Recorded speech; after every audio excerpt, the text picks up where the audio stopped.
All right, it's Monday and we are 5 days out from the race. The race is just Saturday. I'm in Utah, on a run here, trying to get used to the elevation difference.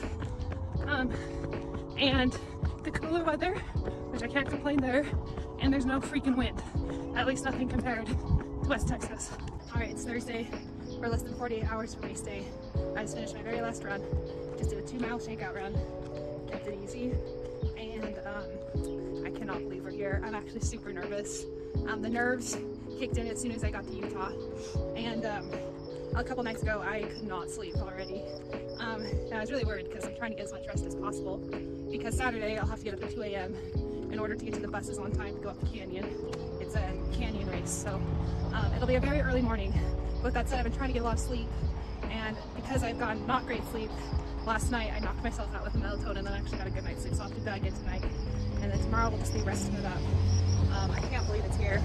Just trying to keep the jitters down to a minimum. It's race day. Just waiting for my dad. He is gonna drive my mom and me up to the buses. It's like 2:30 in the morning right now, so super early.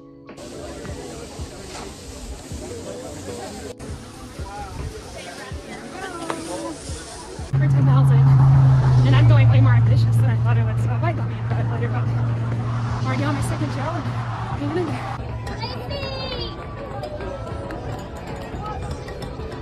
Lacey! You did it! What's up, Lacey?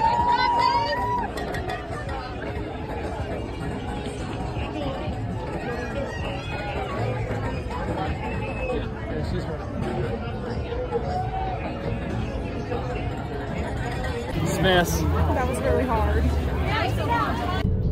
All right, we're on our way home from the marathon. Nathan was a great supporter. That was hard. A lot more hills than I anticipated. And I did the rookie mistake of that going through that first half thinking I had it all, and then you get to that second half and things start to slowly deteriorate, which is probably what most first-time marathoners did. But I did finish with a 4:09 time, 4:09:35 I think it was. Which, you know, I'll take that. It's under 4:20, and I kind of just wanted to land in between that 4 and 4:20 spot, which is exactly what I did. It was a really cool experience, and I underestimated how difficult those last 5 miles were going to be, but we got through them. I will say I was pretty nauseous for like the first 10-15 minutes afterwards, but I'll have to say right now my #1 complaint is the cramping that's going on in every single one of my muscles in my legs right now. If I twitch my muscle a little bit, it cramps up. Move my leg a little bit, it cramps up. So it's gonna be brutal today dealing with this cramping. And let's go make a big strawberry banana protein shake.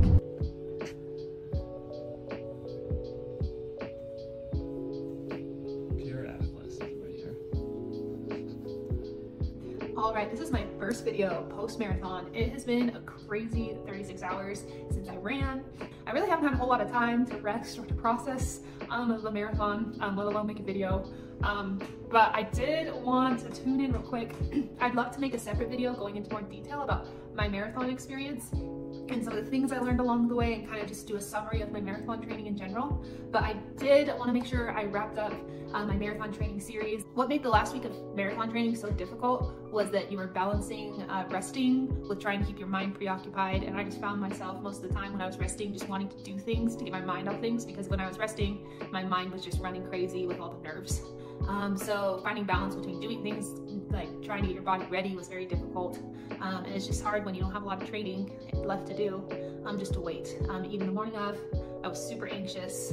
I woke up with a little bit of a stomach ache, and I just had no idea what was going to happen with the day. It started off with an early wake-up call at 2 a.m. and then a drive, about a 30-minute drive to the buses, and then the buses was about another 45 minutes up the canyon. And then we sat up in the canyon for about an hour with the race time at 6 a.m. And the race was just an incredible experience. Those first 10 miles were amazing. I felt on top of the world. Felt like with the taper, everything came together. I felt really fresh. 9-minute miles seemed so easy, and just so much energy being around everybody. It was awesome. And I felt so good, I really felt like I could be a little bit ambitious and go a little faster than I wanted. But around miles 17, 18, I was doing pretty good.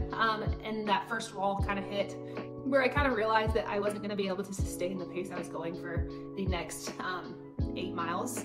And then at about mile 21 is that second wall I hit, and that wall was a brutal one. That's when I knew that I was just about done.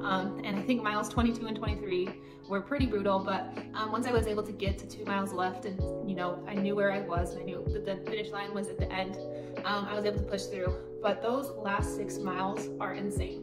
I don't think there's anything that can prepare you for that as a first-time marathoner, is how you're gonna feel in those last 6 miles. I was just so tired and so drained that I just didn't know what energy was left in me to be able to keep going. And it just was nothing compared to my 20 miler, nothing compared to my 18, none of the long runs I had prepared me for how I truly felt doing those last 5 miles of the race.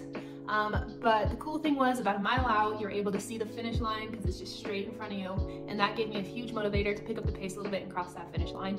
At the end, my parents were there, my brother was there, my husband was there. I also had one of my other sister-in-laws and brother-in-laws with their kids cheering me on, and it helped so much. I did have a pretty bad positive split between my first half in my second half, and I'm going to talk about that more in another video.